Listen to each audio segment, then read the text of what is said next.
একটা কুমারী মেয়ে তার যখন বিয়ে হয়, সে যখন স্বামীর যে উপস্থিতি সেটা যেমন পায়, বুঝতে পারে স্বামী কি জিনিস, তদ্রূপ আমি বুঝতে পারছি এত বছর পরে যে পয়লা বৈশাখ কাকে বলে।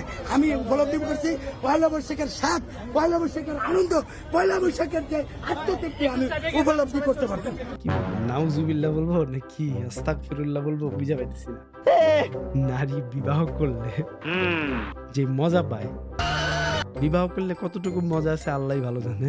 আমি তার সাথে একদম 100% দ্বিমত পোষণ করতেছি।